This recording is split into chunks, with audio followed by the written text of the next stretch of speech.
कब्रिस्तान के बीचों बीच ट्रक स्टार्ट क्यों नहीं हो रहा? मेरा नाम रजत है। मैं पिछले 10 सालों से ट्रक ड्राइविंग कर रहा हूँ। सड़कों पर दिन रात बिताना मेरी जिंदगी का हिस्सा बन चुका है। लेकिन जो मैंने उस रात देखा, वो आज भी मेरी आंखों के सामने घूमता रहता है। वो रात जब मेरा ट्रक एक सुनसान कब्रिस्तान के बीचों बीच जाकर बंद हो गया, और फिर जो हुआ वो किसी बुरे सपने से कम नहीं था। अगर आपको यह कहानी पसंद आए तो लाइक, शेयर और सब्सक्राइब जरूर करें।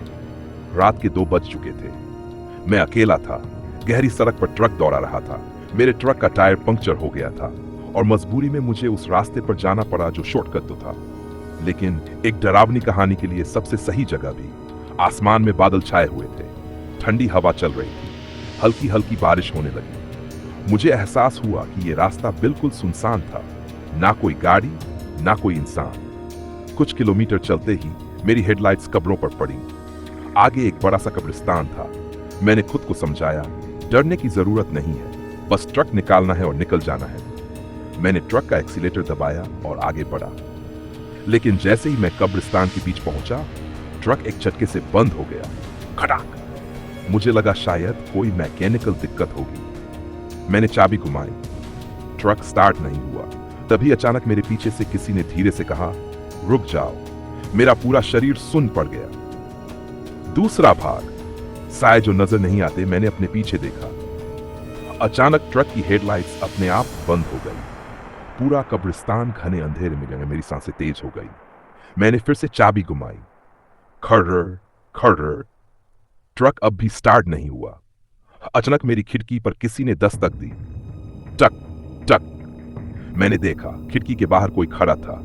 एक अधेड़ उम्र की औरत, सफेद साड़ी में, गीले बाल, आंखों से पानी टपकता हुआ, चेहरे पर एक अजीब सी मुस्कान। उसके होठ हिले और उसने कहा, यहां से जाओ वरना बहुत देर हो जाएगी। मेरा दिल तेजी से धड़कने लगा। मैं तुरंत ट्रक से उतरने ही वाला था कि अचानक, रुक जा। किसी ने पीछे से मेरा कंधा पकड़ लिया। तीसरा भाग, एक मरा हुआ आदमी। मैंने जैसे ही पलटकर देखा, मेरी रूह कांप गई। मेरे पीछे एक आदमी खड़ा था, लेकिन वो आदमी, उसके चेहरे पर आंखें नहीं थी, बस काले गड्ढे थे जिनसे गाढ़ा काला पानी टपक रहा था।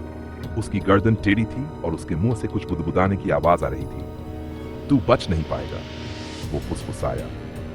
मेरे पैरों तले जमीन खिसक गई। मैंने छत से ट्रक की चाबी घुमाई। खड़खड़ाक। ट्रक स्टार्ट हो गया।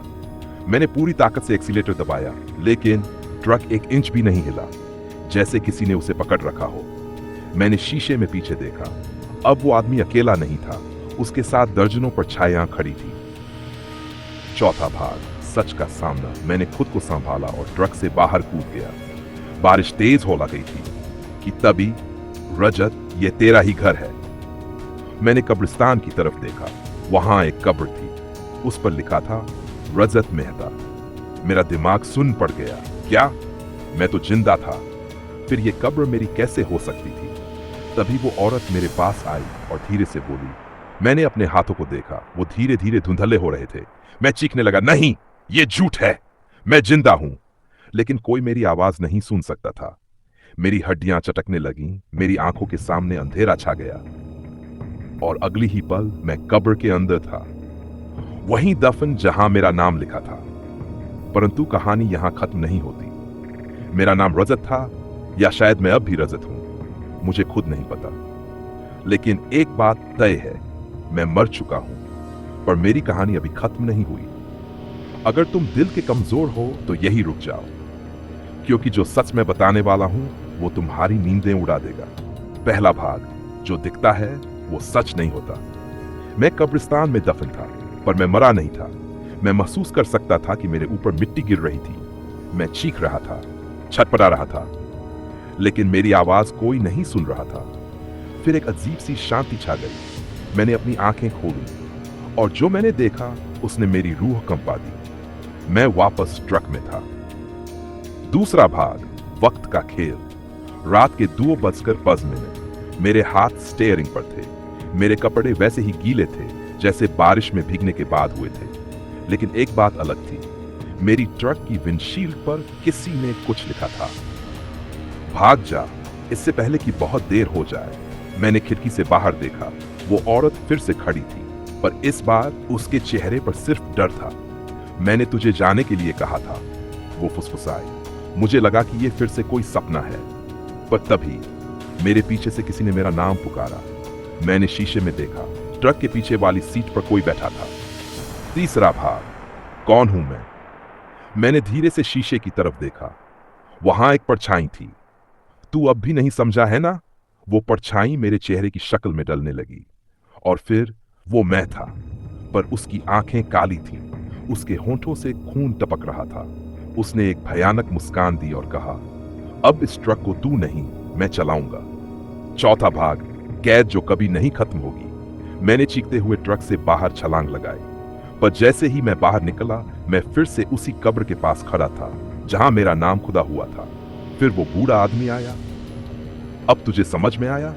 उसने कहा। मैंने कांपते हुए पूछा, तू इस जगह से कभी बाहर नहीं जा सकता। मैंने चिल्लाया, क्योंकि उसने हंसते हुए कहा, तू पहले ही जा चुका है। अब वक्त आ गया है इस कहानी के सबसे बड़े सवाल का जवाब देने का। आखिर ट्रक कब्रिस्तान के बीचों बीच स्टार्ट क्यों नहीं हो रहा था? रहस्य एक श्रापित रास्ता।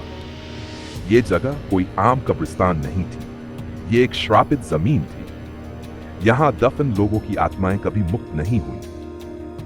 कई साल पहले यहां एक गांव था। गांव के लोग अजीब परिस्थितियों में मरने लगे। कोई रात में गायब हो जाता, किसी की लाश कुएं में मिलती, तो किसी का कटा हुआ सिर खेतों में पाया जाता। आखिरकार गांव के लोगों ने तंग आकर इस जगह को छोड़ दिया, लेकिन जाते जाते उन्होंने एक अनुष्ठान किया। जो भी इस रास्ते से गुजरेगा वो यहां हमेशा के लिए रह जाएगा। समय का फंसा हुआ चक्र। जब रजत का ट्रक इस कब्रिस्तान के पास पहुंचा तो वो अपने अतीत और भविष्य के बीच फंस गया। ट्रक स्टार्ट नहीं हो रहा था क्योंकि रजत खुद ही मर चुका था, लेकिन उसे इसका एहसास नहीं था। हर बार जब वो ट्रक स्टार्ट करने की कोशिश करता, वो बस उसी समय में लौट जाता जहां उसकी मौत पहले ही तय हो चुकी थी। परछाइयां कौन थीं? जो अंधेरे में खड़े लोग थे, वो सिर्फ भूत नहीं थे। वो लोग थे जो पहले इस रास्ते से गुजरे थे। वो भी कभी ट्रक ड्राइवर, मुसाफिर या राहगीर थे, लेकिन इस कब्रिस्तान के जाल में फंस गए। अब वो बस इंतजार कर रहे थे कि अगला कौन इस रास्ते पर आएगा और उनके साथ फंस जाएगा। रहस्य की आखिरी कड़ी, रजत अब कौन है? जब कहानी के अंत में रजत को एक ड्राइवर सड़क किनारे देखता है, तो वो असल में रजत नहीं था। वो अब इस श्राप का हिस्सा बन चुका था। अब वो भी वही करेगा जो उसके साथ हुआ था।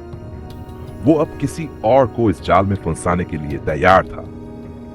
निष्कर्ष, कब्रिस्तान के बीचों बीच ट्रक स्टार्ट क्यों नहीं हो रहा था?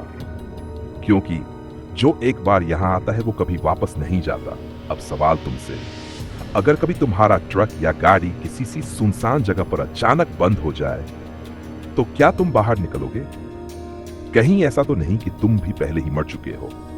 लाइक, शेयर और सब्सक्राइब करो।